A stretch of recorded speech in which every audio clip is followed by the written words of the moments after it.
Hello and welcome to Creative Momentum with Meg. This is episode 4 of the second season, the home season, where I chat with Australian writers and artists about their creative life. In today's episode, I chat with Amanda Hewitt, who is an Australian author.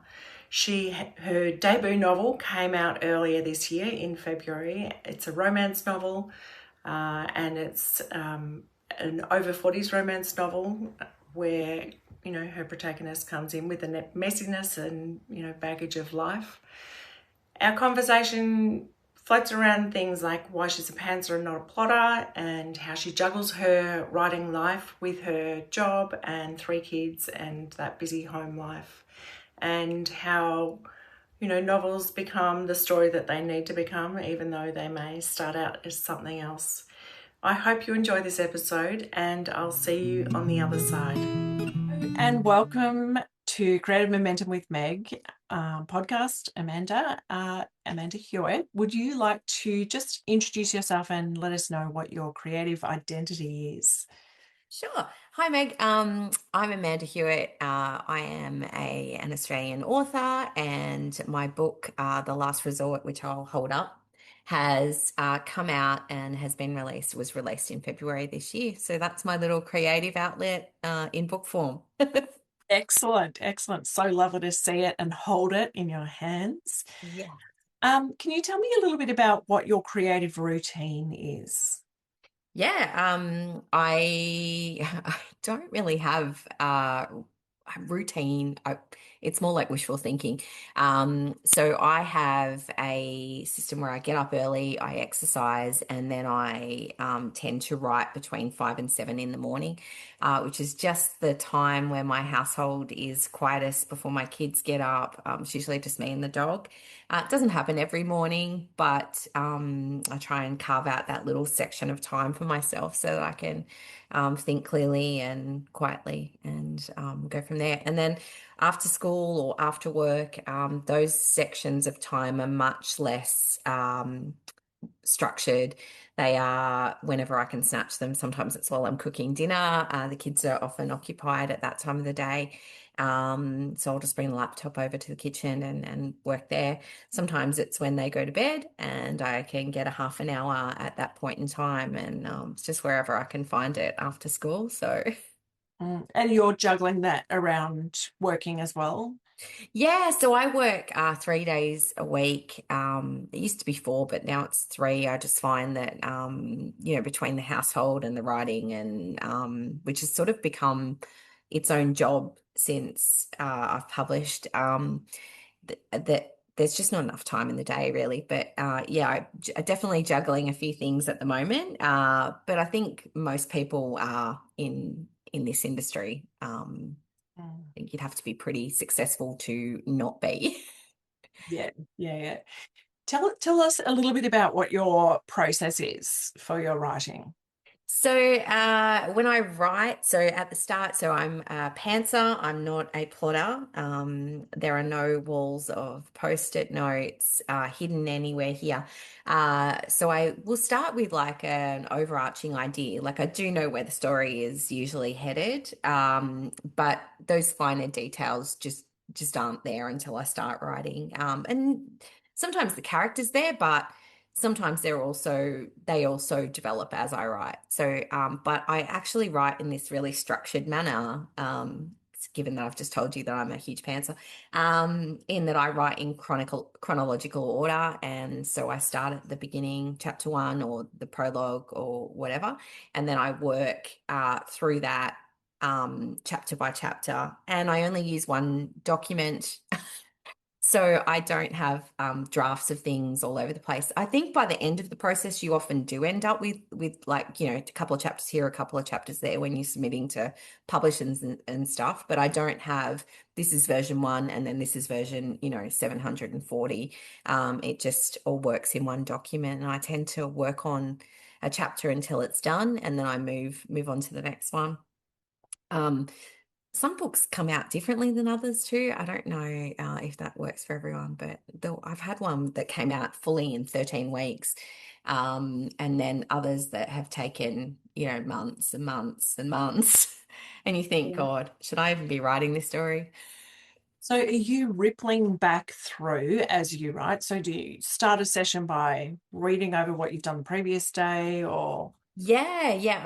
I will often read first, even if that's just so if I'm comfortable with where I'm at, sometimes it's just a couple of paragraphs before I'm about to start writing, if I'm intending on writing. Sometimes I will read through the whole thing, and or the whole chapter or something. And so it's not always my time is not always in writing. It is often in reading, and I will tinker and correct as I go. But yeah, on those days where I'm intending on writing or I know where that part's going, then I will just read the couple of chapters or the couple of paragraphs beforehand and then get on with the actual writing of it. So yeah. who, what, or where do you get your from who, what, or where do you get your inspiration? So I would say that inspiration first and foremost comes from within, and I really believe that um, since I've turned 40, which is really when my writing started, um, I would say that first and foremost, that inspiration for creativity comes from within and within yourself. So the ability to do that, that's really, really important. And then I don't know, you get ideas and inspiration from everywhere. Like I'm a huge reader. I read a lot of books. I love television. I love movies. So I will take inspiration from things like that. I love walking and I love trees and light and at different parts of the day. And I have a family of magpies that live out the back that I feed and who come to the window. And even that, like one of them sings for food. And that's beautiful and inspiring. So I think inspiration is in a lot of different places if you really look for it. But a lot of it's just in everyday life, you know. I'm a romance writer, so I look for love stories everywhere. And when we were on holiday in Fiji, I was watching this young couple. They probably would have been maybe 17, have this beautiful like interaction with one another. And I sort of whacked my husband and I'm like, will you look at this beautiful thing happening before me? And then he was like, what? But that you find beauty and you find inspiration all over the place when you're looking for it. Do you get any inspiration from your work for your writing, or is that Not quite separate? It's very separate. I work in a very different industry. It's quite fast paced and it's forward facing. So I'm often dealing with people and I kind of get there and I work for that period of time. But I do think that it probably provides opportunity for brain breaks because when you're constantly in your work or your art or whatever, sometimes you just need a bit of space from it as well. And if I'm doing really mundane kind of tasks, like if I'm, say, doing data entry or whatever, sometimes I will find solutions for whatever plot problem or whatever uh, issue I've got going on with the manuscript at the time. So it's not necessarily inspiring me to write, but it does remind me of what I love as well. So it does remind me that I have my writing to come home to, and it does remind me of that kind of stuff as well. How do you have a way of kind of capturing those things when you're on the go? I don't have, I'm not one of those people organized enough to travel with notepads and pens wherever I am. And I'm not that great with my phone either. So I'm not really good at, although I have gotten into the habit recently of WhatsApping myself. So I will send a WhatsApp message to myself. But mostly I will do with what I've got at work, which is a post-it note and a pen. And so sometimes I'll come home with like six or seven post-it notes on the back of my phone of, lines that have come or one of my characters haunting me throughout the day and just being constantly in my ear, which happens sometimes. So yeah, that's what I tend to do. It's messy, essentially, messy process. Yeah. Oh, well, everyone has their own messy process. Um, I know you're a romance writer, and I just wanted to ask you a little bit about whether you want to write out of that genre, or you love writing romance, and that's the lane that you want to stick in. Look, I mean, I think for the purposes of building career, if that is a thing, which I think if you like, I did go into it intending to try and succeed. Do you know what I mean? And I don't think we should be ashamed to say that our art, we want our art to succeed.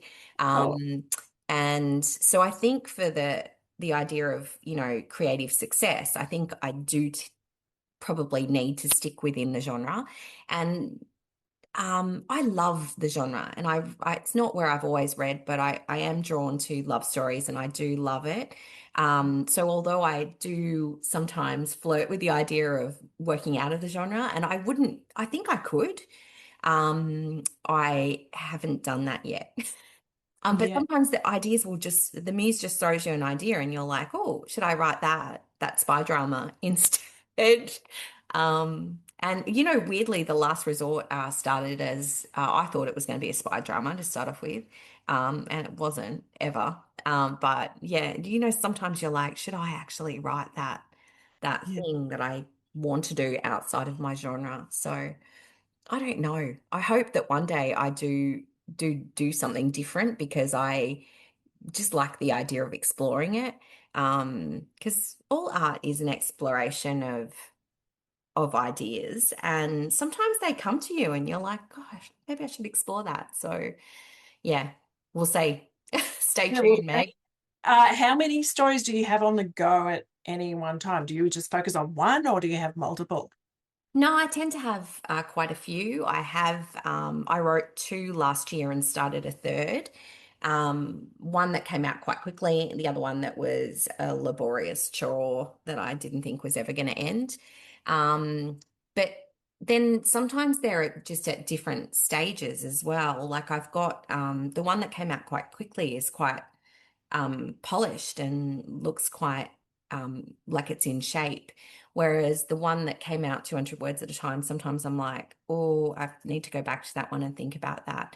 And then usually what I'm working on at that particular moment is the creative element of it. So I still get to create and play and do that with another one. So I'm not against having two, three, four on the go, and a couple of ideas floating around in the background as well. Um, I don't know if that works for everyone, but I don't mind the chaos. I think if it works for you, then that's kind of all that needs to matter. Uh, Maybe. you just mentioned play, which is one of my favorite things. How do you keep play in what you do, especially, I guess, once you got that signed contract and then suddenly it becomes like this serious thing? I've got to now do the structural edits and all the things, now need to pump out some more manuscripts. So, how do you keep that playfulness in your writing? I think that has probably been one of the bigger learning curves of the year. I don't particularly enjoy editing my books. I wish that I could just do first drafts for the rest of my life, like and never look at them again. Do you know what I mean? Part of me really loves being in that element.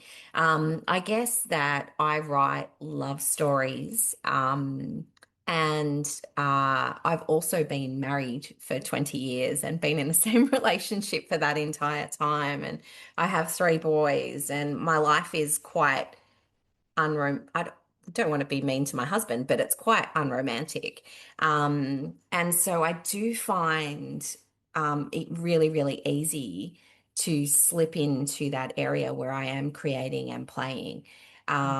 Because I want to be in that world and I want to be in that where whatever I'm creating, like it feels like a nice place to be. And I hope that that then translates to being a nice place for our readers to be as well. Because I do think that that's key to capturing an audience basically. Yeah, and it's so interesting you say that because I love first drafts. That, to me, that's where the play is, and you're just getting to make stuff up. You create a world, creating humans. Um, but for some people, that first draft is the hard thing, and they get to play with the editing, like moving the words around. Yes, So yeah, maybe it's the pantsers versus the plotters as well. maybe. I'm a pantser. Oh, good. I love that. I my latest one I'm trying to write in a plotting way, and I'm getting annoyed with the plotting. Like I feel like I'm rebelling against it. I'm like, no, you can't tell me what to do. That's right. I always worry that I'd feel like I was failing because I wasn't sticking to a plan essentially as well. So I like to feel good while I'm writing. I don't like to think about, failing the plan Yes. essentially by the characters wanting to do what they want to do. They want to do what they want to do sometimes. Yeah, and I think we need to give them the space to become who they need to become, and you know, Get out of the surprise, way. Yeah. surprise us. What is home for you and your writing? So home is where I do write. I would say that 95% of my writing is probably done on my lounge, as opposed to my desk, even in an open plan family room with my three kids, around me. So home is you know, essentially where I do write. And I don't know if I could do it any other way. I'm not one of those people that likes to take herself off to the library or a cafe or anything because I get really easily distracted by people watching and just by noise and things like that. So I think that in a way, the home noise is something that it's like background. It's almost like I can tune it out. So for me, it is where I do all my work. And, I know that Stephen King has that idea that you should, carve out a space in your home for that sort of stuff. But as a woman and a woman with children, it's actually really, really hard to stay away. My children would hunt me down Mm. essentially, if they needed something like a snack or like something important, you know what I mean? So often that I just write in the chaos and it works. Like you just got Yeah, to carve it out. I love that, and that Stephen King reference. I know that he set himself up to have this very important writing desk and all the things, but then he found he couldn't really write, so he had to go back into the chaos. And there's something about having that chaos around us, I think, that it becomes almost like the white noise. Yeah. And sometimes you will type whatever someone has said to you, like into you, and you're like, yeah. But that is part of the joy. Snacks are in the fridge. That's right. Uh, Uh, Amanda, can you please just hold your book up for us one more time? yes. Here it And is, The Last Resort. It's an over 40s romance, and you might really like it if you are one of those people who gets to the end of romances and thinks like, oh, I just wish they were a bit older. This is romance with baggage, people. excellent. Enjoy. Excellent. You'll be able to find Amanda in the show notes. I will put links to The Last Resort and to Amanda's socials. Thank you so much for your time, Amanda. Thank you, And Meg. I've enjoyed it. excellent, excellent. Oh, actually, I forgot to ask you about any wisdom that you'd want to pass on to Oh, yeah. any writer Uh, or creative. Yes, well, I don't know. I was at a writer talk the other day and I actually was talking to a lady who was telling me how she wants to write a book. And she had, this notebook of these ideas, and she said to me, how did you do and what did you do? And I said to her, you just have to do, like you actually have to stop taking the ideas down at some point and start actually writing the book. Don't put it off. Actually do, because unless you've got like something tangible, you don't really have anything at all. And you can't sit in the idea of wanting to create something. You have to actually do it. to be able to have something to work on or have something to sell or have something to do. So my biggest writing advice, and you can take it or leave it, but it is to actually do rather than spend too much time thinking about doing it. Do it. Do the thing, don't think about it. Don't think about it.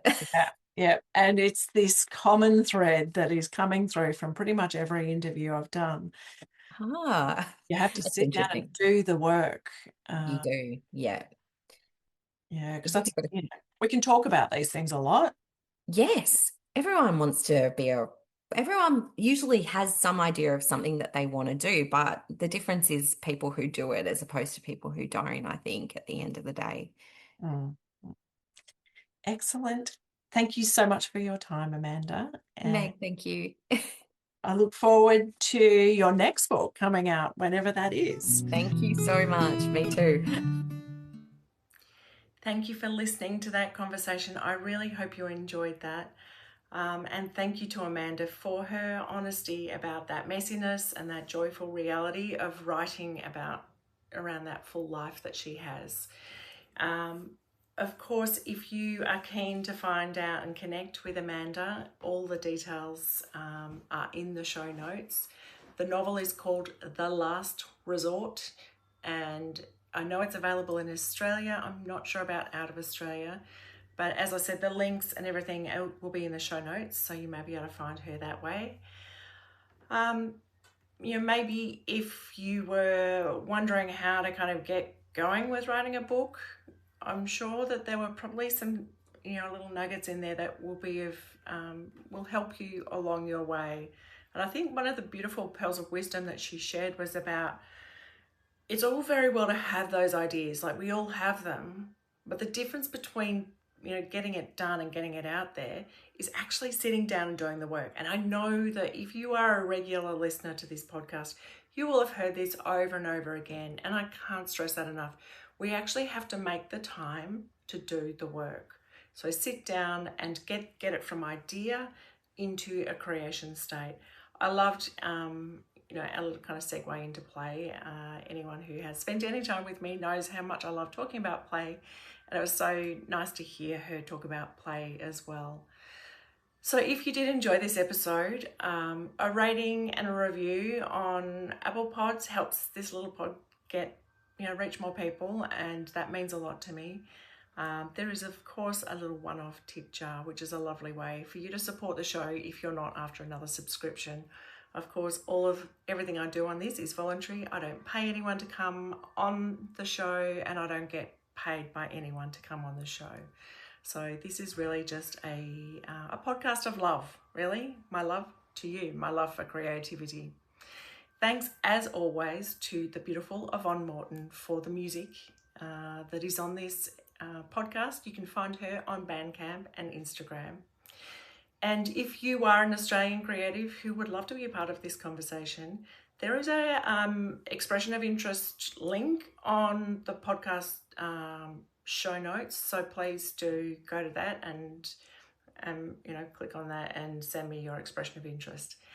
Until next time, keep building your own creative momentum. Thanks for listening. You've been listening to Meg Dunley on Creative Momentum with Meg. See you later.